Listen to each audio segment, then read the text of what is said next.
With one monthly $26 billion interest payment, we could fully fund the annual budgets of the Centers for Disease Control, the Coast Guard, and the Department of the Interior. With our annual $300 billion in interest payments, we could fully fund the Department of Commerce, Education, Homeland Security, Housing and Urban Development, Energy, Justice, and Labor for an entire year. By 2019, annual interest payments on the national debt will balloon to a projected $806 billion.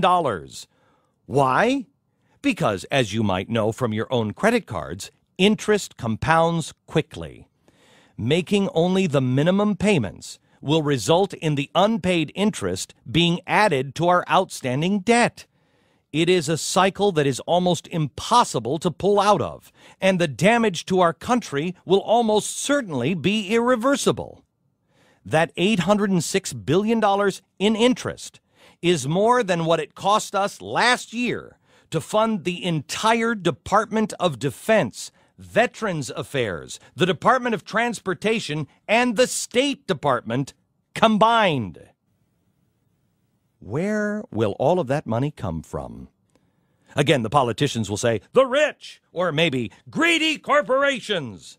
But if that's our plan, then we're set up for dramatic failure. The total 2008 profits of ExxonMobil, $45.2 billion, General Electric, $17.41 billion, the evil Walmart, $12.7 billion, and IBM, $12.3 billion, totaled $87.61 billion. If we tax those profits at 100%, we still wouldn't even have 1/3 of the amount needed to pay the annual interest payment, let alone any of the principal. So, what about the wealthy? Well, let's look at it this way. If we took all the personal income tax revenue from every American taxpayer for the next decade, you would still not have enough money to pay off the national debt, even if you exclude interest.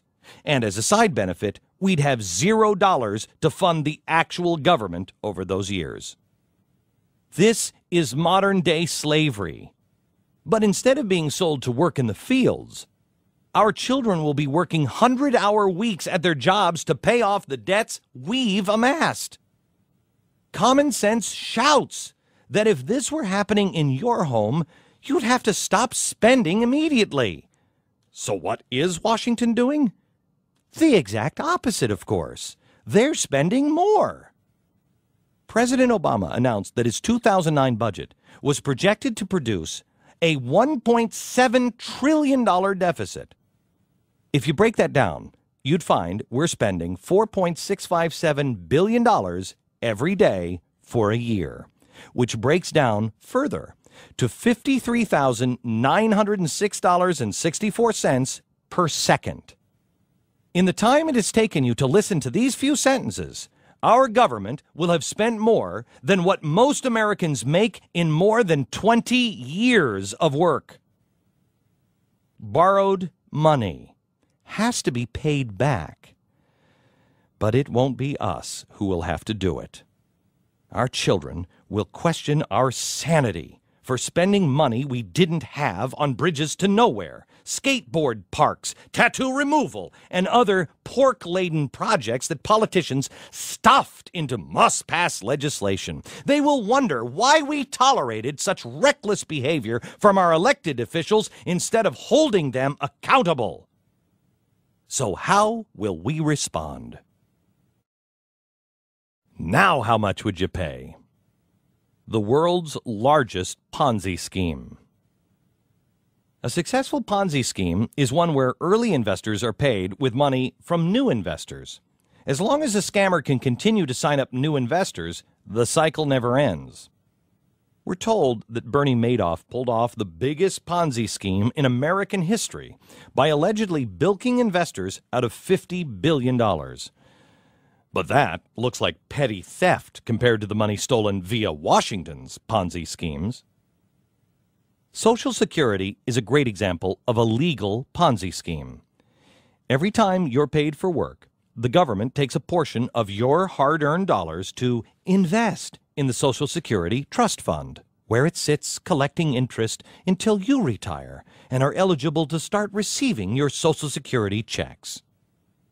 At least, that's the way a lot of us think that it works. The truth is, your money isn't set aside until you retire. Instead, it's spent by the government, and an IOU is put in the trust fund in its place. Common sense tells us there is no difference between what Bernie Madoff did and what our government is doing. They took our money, promised us it was safe, and then spent it for their own benefit. But that's where the similarities end. While Madoff is off to jail, our politicians are off to their next cocktail party. You see, they believe they are above the law. I think it's time we show them that they're not. Since we now have a trust fund stuffed with nearly worthless IOUs, there is, surprise, surprise, a massive future liability funding shortfall of somewhere around $13.6 trillion. In other words, politicians have promised to pay $13.6 trillion that they don't have to future retirees.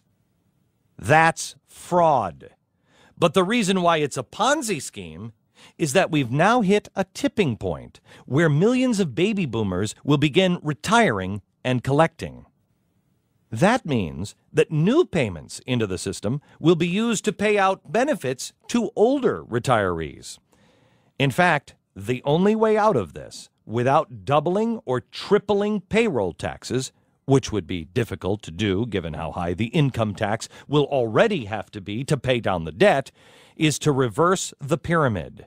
We need fewer people collecting benefits and more citizens paying into the system. Americans sense this lie in their gut, which is one reason why young people were twice as likely to believe in UFOs as believe that one day they'll receive a Social Security check. And that poll was taken back in 1994, when the prognosis wasn't as critical as it is today.